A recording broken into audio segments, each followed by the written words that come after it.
उत्तर प्रदेश के डीजीपी प्रशांत कुमार ने mock drill के बारे में जानकारी दी है। उन्होंने कहा कि 7 मई को सिविल डिफेंस के मॉक ड्रिल के संबंध में भारत सरकार से निर्देश मिले हैं। उत्तर प्रदेश में मॉक ड्रिल के लिए 19 जगहों की पहचान की गई है। इन जिलों को 3 श्रेणियों में बांटा गया है, जिनमें एक जिला ए श्रेणी में है, 2 जिले सी श्रेणी में है और बाकी बी श्रेणी में है। यहाँ की संवेदनशीलता को मद्देनजर रखते हुए शासन द्वारा ये निर्देश दिए गए हैं।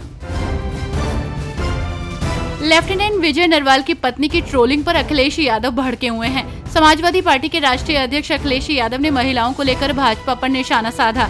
उन्होंने कहा कि आजादी से पहले ही भाजपा के पूर्व रूप का चाल, चरित्र और चेहरा ऐसा नहीं था कि वो सामने आकर मुंह दिखा सके, क्योंकि वे ऐसे काम वरदान और साजिश षड्यंत्र करते थे जो देशभक्ति, नैतिकता और सामाजिकता के पैमाने पर नकारात्मक और अपराधात्मक माने जाते थे।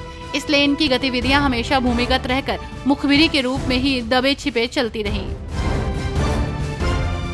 लखनऊ में मुख्यमंत्री योगी आदित्यनाथ की अध्यक्षता में हुई कैबिनेट बैठक में राज्य कर्मचारियों की ट्रांसफर पॉलिसी 2025-26 को मंजूरी दे दी गई है। साथ ही यूपी अडानी पावर लिमिटेड से 5.383 रुपए प्रति यूनिट की दर से बिजली खरीदेगा, जिससे 25 साल में 2,958 करोड़ रुपए की बचत होगी। कैबिनेट ने प्रदेश के विकास से जुड़े कुल 11 प्रस्तावों पर मुहर लगाई है।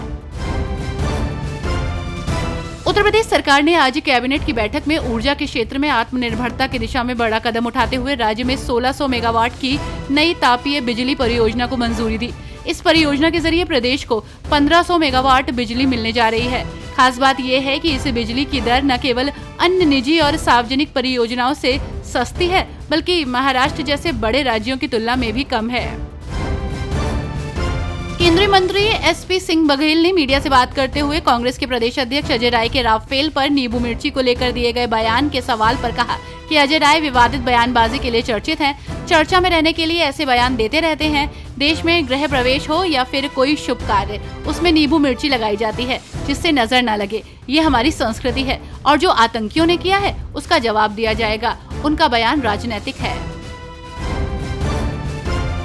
पहलगाम में हुए आतंकी हमले के संबंध में साध्वी प्राची ने कहा कि खून का बदला खून चाहिए, पाकिस्तान का खात्मा चाहिए। कांग्रेस ने आतंकवादी पाले थे जिन्हें नरेंद्र मोदी सरकार ठिकाने लगाएगी, चाहे मुनीर हो या हाफिज सईद, जल्द ही टपकाए जाएंगे। राष्ट्रवादी सरकार खूंखार आतंकवादियों को खत्म करने का कार्य जल्द शुरू करेगी। प्रधानमंत्री नरेंद्र मोदी, गृह मंत्री अमित शाह और NSA अजीत डोभाल के नेतृत्व में भारत इस्लामी आतंकवाद का खात्मा करेगा। रामनगरी अयोध्या के श्रद्धालुओं और स्थानीय लोगों के लिए योगी सरकार ने एक और बड़ी सौगात की घोषणा की है। मुख्यमंत्री योगी आदित्यनाथ के नेतृत्व में अयोध्या के धार्मिक और सांस्कृतिक महत्व को और भी भव्य रूप देने की दिशा में लगातार कार्य हो रहे हैं। अब इसी क्रम में अयोध्या में हनुमानगढ़ी से श्री राम जन्मभूमि पथ तक एक नया कॉरिडोर बनाया जाएगा, जिसे बजरंग पथ नाम दिया जाएगा। ये पथ करीब 290 मीटर लंबा होगा और श्रद्धालुओं की यात्रा को और सुगम और दिव्य बनाएगा। मुख्यमंत्री युवा उद्यमी विकास अभियान के अंतर्गत उद्यम लगाने वाले युवाओं को बैंक से वित्तीय सहायता प्राप्त करने की शर्तों में सरकार ने छूट दी है। नियमों में किए गए बदलाव के अनुसार जिन लाभार्थियों के पास मान्यता प्राप्त संस्थानों से तकनीकी या व्यावसायिक क्षेत्रों की डिप्लोमा, डिग्री अथवा सर्टिफिकेट है, तो उन्हें योजना में बैंक से ऋण लेने के लिए अन्य प्रशिक्षण की आवश्यकता नहीं है। सहारनपुर की राजनीति में कांग्रेस सांसद इमरान मसूद और सपा विधायक आशु मलिक के बीच अदावत किसी से छिपी नहीं है। कैंसर कैंप के मुद्दे से शुरू हुई ये लड़ाई अब 2027 के चुनाव तक पहुंच गई है। इमरान मसूद ने आशु मलिक के खिलाफ सपा MLC शहनवाज खान को उतारने की घोषणा की है, जिससे सपा कांग्रेस गठबंधन पर संकट आ सकता है। दोनों नेताओं के बीच ये वर्चस्व की लड़ाई है जो सहारनपुर की राजनीति को प्रभावित कर रही है।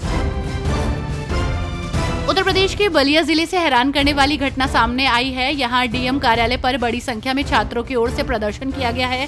सैकड़ों छात्र छात्राओं ने आरोप लगाते हुए कहा कि प्रैक्टिकल पास कराने के नाम पर 5-5 हजार रुपए की घूस नहीं देने पर 80% बच्चों को फेल कर दिया गया।